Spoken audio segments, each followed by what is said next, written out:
Hi guys, myself Seema Seljanand. Welcome on my YouTube channel Sai Advanced for Life Science. Today I will discuss here invasive species, mind map of invasive species. Species concept already हम deal कर चुके हैं, types of species भी deal कर चुके हैं. ये invasive species भी एक तरह का टाइप्स ऑफ स्पेसीज ही है, क्योंकि ये इससे क्वेश्चंस अक्सर आते रहते हैं और ये एक इम्पॉर्टेंट टॉपिक माना जाता है, इसलिए थोड़ा सा इसका हम डिटेल देखेंगे with PYQs part B and part C questions. आइए देखते हैं इन्वेसिव स्पेसीज क्या होता है. इन्वेसिव स्पेसीज, इन्वेसिव अगर आप एक छोटा सा एनालॉजी लें तो इन्वेसिव मीन्स होता है एक घुसपैठिया की तरह, जो एक्चुअली में जो उसका अपना नेटिव लैंड नहीं होता है वहाँ वो आके इन्वेजन कर जाता है. उस तरह के स्पेसीज़ को इन्वेसिव स्पेसीज़ करते हैं. जैसे सपोज़ एक एग्जांपल लीजिए, आप शहर में रह रहे हैं, आपके गांव से कुछ गांव के रिलेटिव्स आ गए और आपके घर में वो कुछ दिन तो रहते हैं, उसके बाद फिर बोलते हैं नहीं अब ये मेरा है, अब हम यहीं रहेंगे, और आप तंग आके वहाँ से चले जाते हैं. अभी हम इसका अच्छे से पूरा विथ एनालॉजी डील करेंगे. इन्वेसिव स्पेसीज़ का पहले देखते हैं. इसको एक्जॉटिक स्पेसीज़ के नाम से भी जानते हैं. इन्वेसिव स्पेसीज़ को एक्जॉटिक स्पेसीज़ भी कहते हैं. देखिए,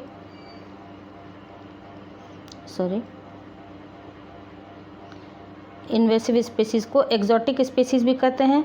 इसे फॉरेन स्पेसीज़ भी कहा जाता है, इंट्रोड्यूस्ड स्पेसीज़ भी कहते हैं, एंड नॉन नेटिव, एक्चुअली में वो उसका घर होता नहीं है इसलिए उसको नॉन नेटिव स्पेसीज़ कहते हैं. एलियन स्पेसीज़ भी कहते हैं. एलियन टर्म आपको याद होगा एक छोटे से मूवी के नाम से, एलियन स्पेसीज़ जो आ जाते हैं. इंट्रोड्यूस्ड स्पेसीज़ भी कहते हैं, non native species and alien species and foreign species के नाम से भी इसको हम जानते हैं. Distance doesn't matter for invasion. Distance बिल्कुल नहीं मायने रखता है कि कितने दूर से आपका वो इन्वेसिव स्पेसीज़ आ रहा है. ठीक है, इस लाइन को याद रखिए, चूँकि ये रेड लाइन से अंडरलाइन किया हुआ है, इसका मतलब है ये प्रीवियस ईयर क्वेश्चन में कभी ना कभी ज़रूर आया है. ठीक है, डिस्टेंस इसके लिए मायने नहीं रखता है कि ये कितने दूर से आके इन्वेजन किया है. इम्पॉर्टेंट कैरेक्टरिस्टिक की बात अगर करें तो कौन कौन से होते हैं, देखिए. कैरेक्टरिस्टिक्स ऑफ इन्वेसिव स्पेसीज़, सबसे पहले तो फास्ट ग्रोथ होता है एंड मेटाबॉलिज्म होता है. बहुत ही ये फास्ट ग्रो करता है और मेटाबॉलिज्म भी इसका बहुत फास्ट होता है. उसके बाद रैपिड रिप्रोडक्शन होता है. हाई डिस्पर्जल एबिलिटी होता है, डिस्पर्ज फैलने की एबिलिटी बहुत ही ज़्यादा होता है. एंड हाई टॉलरेंस लेवल भी इसका बहुत ज़्यादा होता है. ये कुछ इम्पॉर्टेंट कैरेक्टरिस्टिक्स हैं. क्या क्या? Fast growth, rapid reproduction, high dispersal ability, high tolerance level. ठीक है, ये कुछ इम्पॉर्टेंट कैरेक्टरिस्टिक्स हैं. Phenotypic plasticity. फिनोटिपिक प्लास्टिसिटी क्या होता है? Ability of one genotype to produce more than one phenotype. ऐसा एबिलिटी जिसमें जीनोटाइप तो एक ही होता है लेकिन वो एक से ज़्यादा फिनोटाइप को शो कर सकता है. Phenotype means physical appearance, morphological characteristics means आपको अभी हमने बताया कि गांव के जो रिलेटिव हैं वो धोती कुर्ता पहन के आते हैं शहर में और आपको देख के वो अपना फिजिकल अपीयरेंस चेंज कर लेते हैं. वो बोलते हैं नहीं अब मैं भी जीन्स और टॉप पहन के घूमूंगा. तो वो उनका जीनोटाइप तो सेम ही है जब वो गांव में थे तब भी और जब वो शहर में आए हैं तब भी, लेकिन उनका जो फिजिकल अपीयरेंस है वो चेंज हो जाता है. इस तरह के कैरेक्टरिस्टिक को क्या कहते हैं? Phenotypic plasticity. When expose to different environments, जब ये डिफरेंट इन्वायरमेंट में जाते हैं तो उस वातावरण के मुताबिक वो अपना फिनोटाइप फिजिकल अपीयरेंस चेंज कर लेते हैं. इस तरह के कैरेक्टरिस्टिक को क्या कहा जाता है? Phenotypic plasticity. एनालॉजी के थ्रू भी हमने समझा दिया है. At a large scale, diversity-rich ecosystems are generated, more prone to invasion. Large scale पे अगर देखा जाए तो diversity rich ecosystem, diversity rich means जितना स्पेसीज डाइवर्सिटी होता है इसका मतलब है कि उतने नंबर ऑफ टाइप्स होते हैं किसके? स्पेसीज़ के. वो ज़्यादा प्रोन होते हैं किसके लिए? इन्वेजन के लिए. वो एरिया होता है इन्वेजन का, वहाँ पर इन्वेसिव स्पेसीज लार्ज स्केल पे आते हैं और इन्वेजन कर जाते हैं. Invasive species cause harmful effects on native species. Native species means वहाँ पर जो जिनका अपना मेन लैंड है और वहाँ पर जो स्पीसीज़ रहते हैं उसको कहते हैं नेटिव स्पीसीज़। वो उन पर हार्मफुल इफ़ेक्ट डालते हैं। आप अपने घर में खूब आराम से चैन की सांस ले रहे हैं, आराम से रहते हैं, और वो जो आपके गांव के रिलेटिव्स आए हैं वो बोलते हैं नहीं अब मुझे यहीं रहना है, मैं अब यहीं रहूँगी या फिर रहूँगा, तो फिर आप क्या करिएगा? आपको पढ़ने में भी प्रॉब्लम होगा, आपको रूम भी शेयर करना पड़ेगा, आपको हर एक चीज़ में प्रॉब्लम होगी। तो आप क्या करिएगा? आप कहिएगा अपने मम्मी पापा से, पापा अब मैं यहाँ नहीं रहूँगा, मुझे हॉस्टल में भेज दो, मैं वहीं जाके पढ़ूँगा। तो एक्चुअली में वो तो आपका अपना घर था, लेकिन आप उन इन्वेजिव स्पीसीज़ के चलते दूसरे जगह जाके आप रहने लगते हैं। इस तरह वो आप पे अपना हार्मफुल इफ़ेक्ट डालते हैं। ये एक छोटा सा एनालॉजी था समझने के लिए। तो कैरेक्टरिस्टिक देखिए क्या क्या है। Reproductive mode mostly asexual. इस टाइप के स्पीसीज़ में जो रिप्रोडक्शन का मोड होता है वो एसेक्सुअल होता है।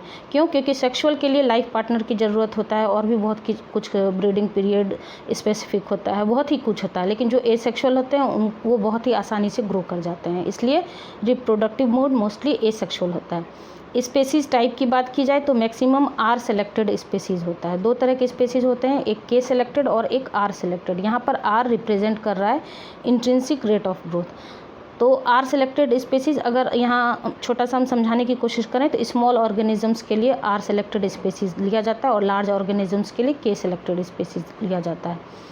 तो यहाँ पर ये मैक्सिमम आर सेलेक्टेड स्पीसीज़ होता है। हाई कॉम्पिटिटिव एबिलिटी, ऑब्वियस है इनका कॉम्पिटिटिव एबिलिटी बहुत ज़्यादा होगा, तभी तो वो वहाँ पे आके इन्वेजन कर पाएंगे। और रिड्यूस बायोडाइवर्सिटी, बायोडाइवर्सिटी को ये रिड्यूस करते हैं।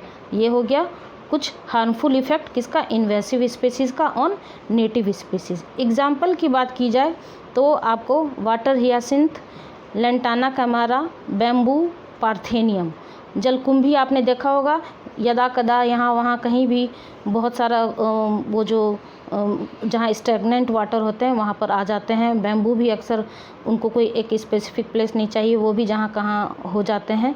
तो इस तरह के स्पेसीज़ आपको पार्थेनियम इन्वेसिव स्पेसीज़ में आ जाते हैं।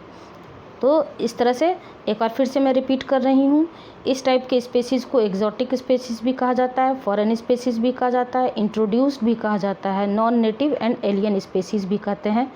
डिस्टेंस मैटर नहीं करता है इन्वेजन के लिए।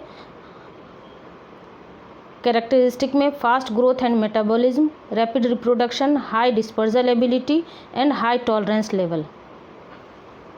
फिनोटाइपिक प्लास्टिसिटी, अभी मैंने आपको बताया कि जीनोटाइप तो एक ही रहता है लेकिन फिजिकल अपीयरेंस डिफरेंट हो सकता है। Ability of one genotype to produce more than one type when expose to different environment. At a large scale diversity rich ecosystems are generated more prone to invasion. Means large scale पे जहाँ पर diversity rich ecosystem होता है वही area ज़्यादा specific होता है invasion के लिए, क्योंकि वहाँ पर रिसोर्स की अवेलेबिलिटी बहुत ज़्यादा होता है और हैबिटेट का भी प्रॉब्लम नहीं होता है। तो इस तरह के एरिया इन्वेजन के लिए माना जाता है। अगर हार्मफुल इफ़ेक्ट की बात करें तो नेटिव स्पेसीज़ पे वो हार्मफुल इफेक्ट डालता है। क्यों? क्योंकि रिप्रोडक्टिव मोड मोस्टली एसेक्सुअल होता है, स्पेसीज टाइप आर सेलेक्टेड होता है, हाई कॉम्पिटिटिव एबिलिटी होता है और रिड्यूस बायोडाइवर्सिटी। एग्जाम्पल में water hyacinth, lantana camara, bamboo and parthenium. इस तरह ये आपका हो गया mind map of invasive species. अब हम प्रीवियस ईयर क्वेश्चन देखेंगे। 2017 जून के बी सेक्शन में एक क्वेश्चन आ चुका है और 2018 के दिसंबर के सी सेक्शन में एक क्वेश्चन इस स्पीसीज से आ चुका है। एक बार फिर मैं बता रही हूँ, ये भी टाइप्स ऑफ स्पीसीज़ के ही अंडर कंसीडर किया जाएगा। देखिए ये है आपका part C question. Following table shows attributes of selected species P, Q, R and S. Attributes क्या क्या है देखिए। डिस्पर्जल एबिलिटी, तो कैरेक्टरिस्टिक में हमने क्या देखा था, फैलाव इसका बहुत ज़्यादा होता है, तो डिस्पर्जल एबिलिटी हाई होना चाहिए। तो किस में है हाई? पी में है और आर में है, ठीक है। R selected species, yes R selected species होना चाहिए। अभी हमने बताया था कि आर यहाँ पर इंट्रिंसिक रेट ऑफ ग्रोथ को शो करता है। दो तरह के स्पीसीज़ होते हैं, आर और के सेलेक्टेड स्पीसीज़। तो इन्वेसिव स्पेसीज़ के कैरेक्टरिस्टिक में क्या आएगा? Are selected. तो पी में तो है यस, लेकिन आर में है नो, तो यहाँ से पी तो है। पी में डिस्पर्जल एबिलिटी भी हाई है और आर सेलेक्टेड भी है। प्रीडोमिनेंट रिप्रोडक्शन मोड क्या होना चाहिए? एसेक्सुअल होना चाहिए, बिल्कुल सही। तो पी में भी है, आर में भी है। आर इसलिए नहीं होगा क्योंकि वहाँ पर आर सिलेक्टेड स्पेसीज में नो लिखा है, तो वहाँ से तो आर कट ही जाएगा। बाकी क्यू और एस तो हम पहले भी नहीं लेंगे क्योंकि वहाँ पर डिस्पर्सल एबिलिटी लो दिखा रहा है। तो पी में आपको हाई डिस्पर्सल एबिलिटी भी है, आर सिलेक्टेड स्पेसीज भी है, और predominant mode of reproduction asexual भी है, और कम्पिटिटिव एबिलिटी हाई होना चाहिए। अभी अभी हमने देखा था कैरेक्टरिस्टिक में, देखिए reproductive mode asexual, species type R selected species, high competitive ability, ये सारे कैरेक्टरिस्टिक अभी हमने देखा किसका, जो इन्वेसिव स्पेसीज का, जो कि अपना हार्मफुल इफेक्ट डालते हैं किस पे, नेटिव स्पेसीज पे। तो इस तरह से इस क्वेश्चन का आंसर क्या हो जाएगा, ओनली पी। इस क्वेश्चन का आंसर हो जाएगा अकॉर्डिंग टू क्वेश्चन आपका बी, क्योंकि पी में ही ऐसा आपको दिख रहा है कि पी में ही केवल ये सारे कैरेक्टरिस्टिक फॉलो हो रहे हैं। Dispersal ability high, R selected species yes, predominant reproductive mode asexual and competitive ability high. अब देखिए next question, which one of the following is not correct. Not correct पूछ रहा है, नॉट करेक्ट, इनकरेक्ट, इस सब बात पे ध्यान देना है क्वेश्चन करते समय। Island ecosystems are less prone to biological invasion because of their distance from mainland.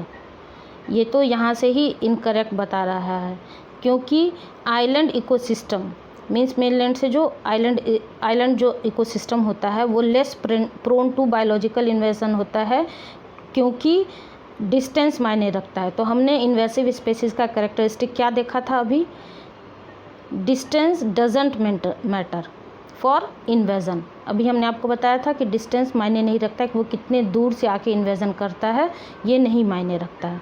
तो यहाँ से तो पहला ही आंसर आपका इनकरेक्ट हो गया, मीन्स नॉट करेक्ट हो गया। Island ecosystems are less prone to biological invasion because of the distance, नहीं, डिस्टेंस मायने नहीं रखता है। बी, सी और डी देखिए, invasive species have greater phenotypic plasticity, बिल्कुल सही, कंपेयर टू नेटिव स्पेसीज, ये तो करेक्ट है, आपको क्वेश्चन में पूछा नॉट करेक्ट। सी देखिए, invasive species have high dispersal ability, बिल्कुल सही। और डी देखिए, at a large scale diversity rich ecosystems are generally more prone to invasion. B, C और डी यहाँ पर करेक्ट बता रहा है, और आपका ए जो है वो नॉट करेक्ट बता रहा है। तो इस तरह से इसका आंसर हो जाएगा ए। तो यहाँ पर हमने 1 by 1 क्वेश्चन भी देखा और कॉन्सेप्ट भी डील किया विथ एनालॉजी। अगर आपको ये वीडियो पसंद आया हो तो please like, share and subscribe जरूर कर दीजिएगा, और कुछ भी सजेशन देना हो तो कमेंट सेक्शन में बता दीजिएगा। मिलते हैं हमारे नेक्स्ट वीडियो में, तब तक के लिए थैंक यू।